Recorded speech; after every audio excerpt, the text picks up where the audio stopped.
नमस्कार दोस्तों, स्वागत है हमारे YouTube चैनल में। आज हम करवा चौथ के व्रत की कहानी सुनाएंगे। एक साहूकार के 7 लड़के और एक लड़की थी। उसके सहित उसकी सभी भाभियों ने करवा चौथ का व्रत रखा। साहूकार के लड़के अपनी बहन से बहुत प्यार करते थे। साहूकार के बेटे जब भोजन करने लगे तो उन्होंने अपनी बहन से भोजन करने के लिए कहा।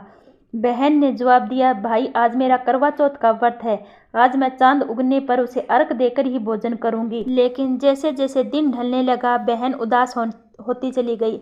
बहन की उदासी भाइयों से देखी नहीं गई। फिर भाइयों ने नगर के बाहर जाकर एक पहाड़ी पर अग्नि जला दी और छलनी ले आकर उसे प्रकाश दिखाते हुए अपनी बहन से बोले, बहन चांद निकल आया है, भोजन कर लो। साहूकार की बेटी ने अपनी भाभियों से कहा, देखो भाभी, चांद निकल आया है, आप भी अर्घ देकर भोजन कर लो। ननंद की बात सुनकर भाभियां बोली, ये तो आपका चांद है, हमारा चांद तो आने में अभी समय है। बहन भूख से व्याकुल थी।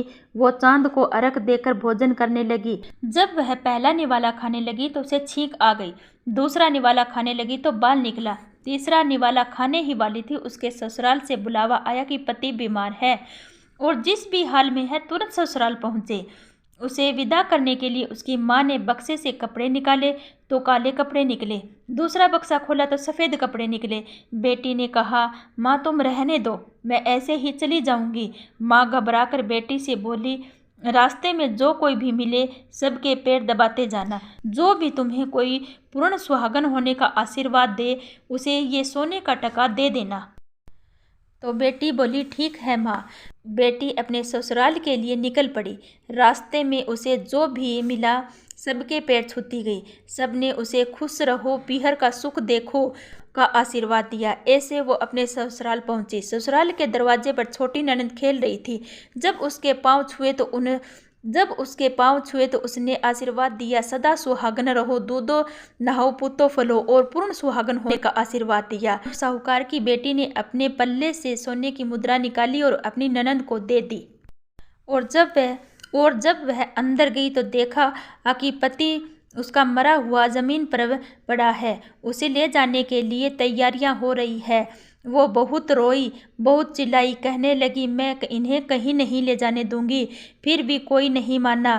कहने लगी, मैं उसके साथ चलूंगी और उसे जलाने नहीं दूंगी। तो सब बोले, पहले तो अपने पति को खा गई, अब उसकी मिट्टी खराब कर रही है। लेकिन वो नहीं माने। गांव के और परिवार के सभी लोग कहने लगे, इसे यहीं रहने दो, इसके लिए एक झोपड़ी बनवा दो। अपने पति को लेकर रहने लगी और अपने पति की साफ सफाई करती और उनके पास बैठे रहती। उसकी छोटी ननद दिन में 2 बार आकर उसे खाना दे आती। हर चौथ का व्रत करती, चांद को अर्घ देती, चौथ को देखती और जब चौथ माता आती तो कहती, कर बोले भैया प्यारी, कर बोले घनी बुखारी, कर बोले। तो वो चौथ माता से अपने पति के प्राण को मांगती। चौथ माता कहती, जब हमसे बड़ी चौथ माता आएगी तो उससे अपने पति के प्राण मांगना। ऐसा करते करते सभी चौथ माता आई और सभी यही कहकर चली गई। अश्विनी की चौथ बोली, तुझसे कार्तिक की चौथ माता नाराज है, वो तुम्हारा सुहाग लौटाएगी।